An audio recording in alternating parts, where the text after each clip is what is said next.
네, 제가 강연을 하게 된 내용은 이제 VoLT의 취약점 관련된 내용인데요.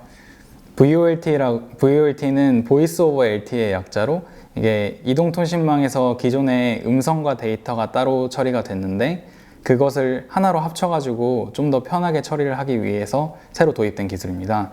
그래서 이동통신망에 VoLT가 도입되기 위해서 그 이동통신망 내부에 있는 인프라스트럭처 자체가 되게 많이 변하게 됐고요. 그리고 우리가 흔히 사용하는 스마트폰 단말 쪽에서도 많은 변화가 있게 됐습니다. 그래서 그런 변화로 인해서 발생할 수 있는 다양한 문제점들이 있어서 그런 부분을 이제 찾고자 했고요.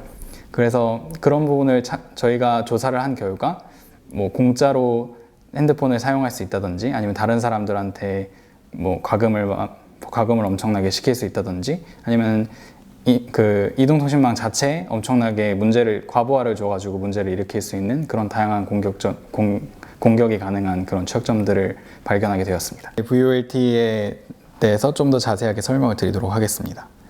먼저 VoLT는 Voice over LTE의 약자인데요. 기존의 3G 네트워크가 데이터랑 음성이 분리되어 있었다면은 LTE 네트워크에서는 이제 VoLT를 도입해서 모든 것을 이제 패킷 단위로 처리를 하려고 도입된 기술입니다. 그래서 여기 망에 보시는 거는 3G에서는 그 음성이랑 데이터가 분리가 돼 있어가지고 음성 자체는 서킷 스위칭으로 이렇게 처리가 됐는데 LTE로 넘어오면서 그 모든 것이 패킷 단위로 이렇게 처리가 되게 됩니다. 그래서 이 부분을 좀 더 자세히 살펴보면요. 핸드폰마다 IP를 하나씩 할당받습니다. 그래서 이 할당받은 IP를 통해 가지고 망 내부에서 가상으로 사용하는 그 베어러라고 하는 채널을 이용하게 되는데 이거는 이제 QoS를 보장하기 위한 채널이고요.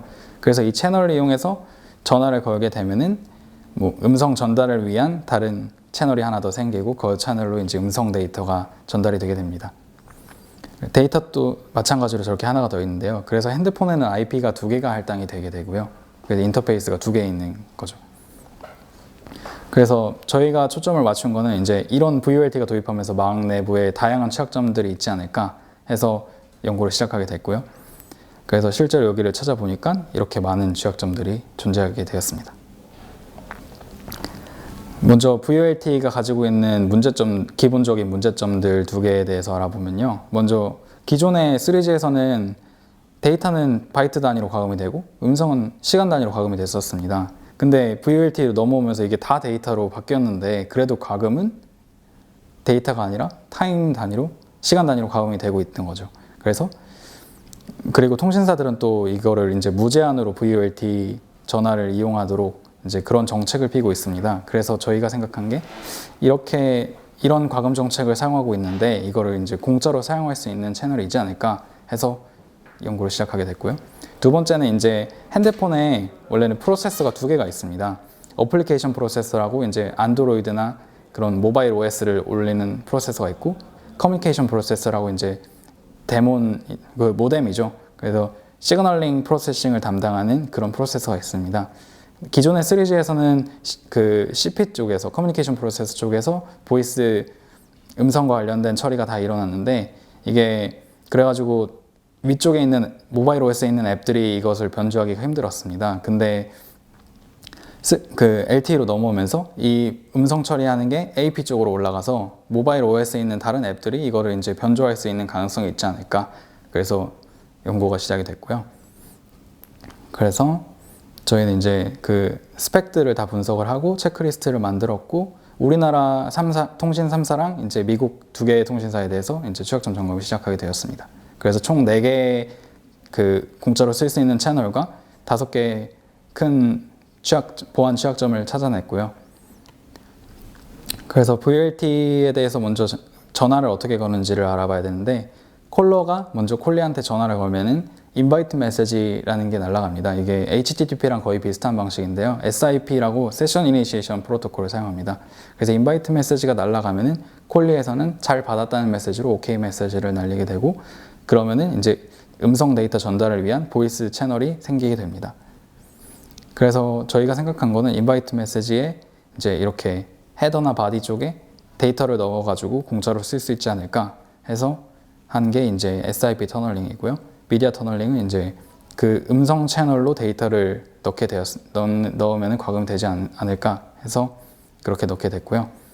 그래서 그거를 이제 구현하기 위해서 콜러 쪽에서는 각각의 샌더를 만들고 콜리 쪽에서도 리시버를 만들고 그러면은 이제 데이터는 SIP랑 그 음성 데이터 전달 프로토콜인 RTP를 통해서 데이터가 나가게 되고요.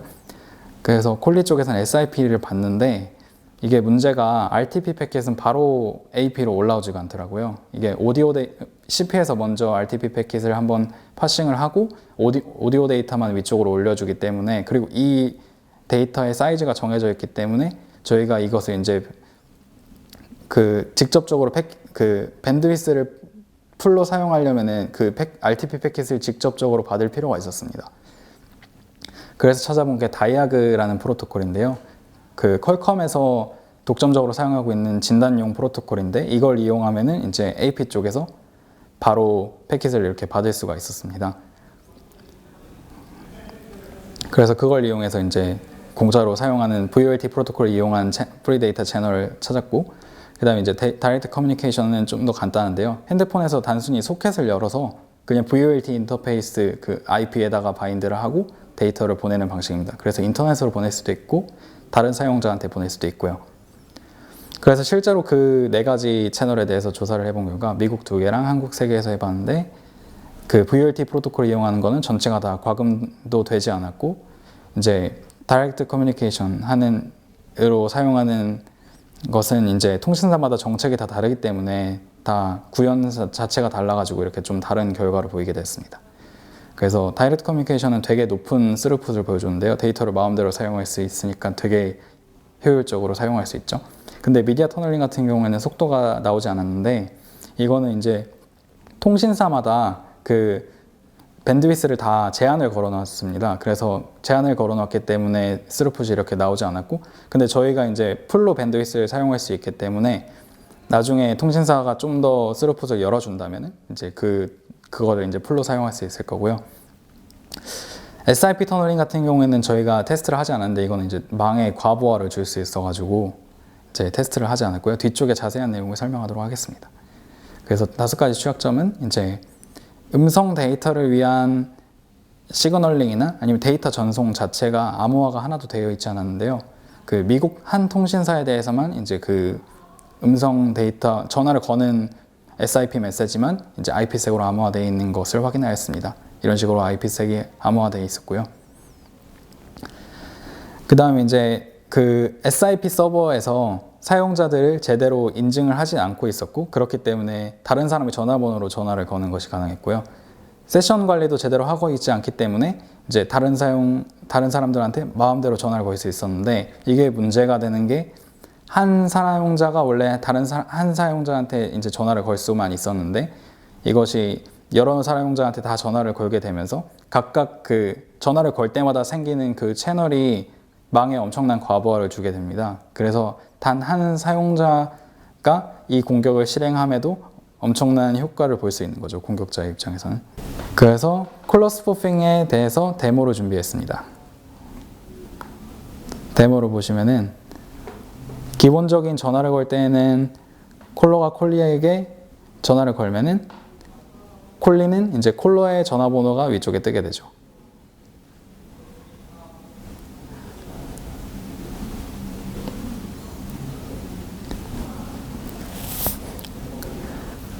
근데 공격자는 이제 ADB로 연결을 했는데요. 이거는 편의를 위해서 그냥 ADB로 연결한 거고 어택 코드를 올린 다음에 콜러 스푸핑을 시작을 하면은 아까 보셨던 거와 마찬가지로 콜러는 아무것도 하지 않는데 콜리는 이제 콜러의 전화번호를 받게 됩니다. 그래서 이렇게 콜러 스푸핑을 할 수도 있고 저희가 음성 데이터도 마음대로 보낼 수 있기 때문에 이게 보이스 피싱에 사용될 수도 있고요. 그 다음에 나타난 취약점은 이제 다이렉트 커뮤니케이션을 하기 때문에 그 게이트웨이에서 제대로 된 처리를 해주지 않고 있습니다. 그래서 기존의 IMS를 거쳤던 취약점들이 이제 그것이 패치가 되어도 게이트웨이를 바로 IMS를 거치지 않고 바로 다른 사용자한테 접근이 가능하기 때문에 그 기존의 취약점들이 그대로 남아있게 되는 거고요.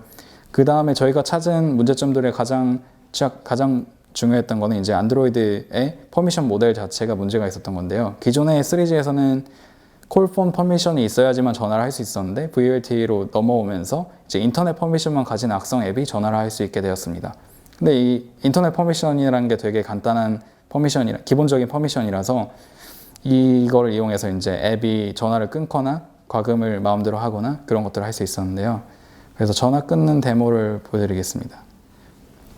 이거는 빅팀에 있는 악성 앱이 어태커에게 전화를 걸고 있으면은 다른 사용, 이미 통화 중이기 때문에 다른 사람이 빅팀한테 전화를 할 수가 없는 거고요. 네, 그래서 지금 통화 중이라는 메시지가 나오는 거고요. 그다음에 이제 빅팀이랑 콜러가 전화를 하고 있는데 빅팀에 있는 악성 앱이 어태커에게 전화를 하게 되면은 이 기존에 있던 전화가 끊기게 됩니다.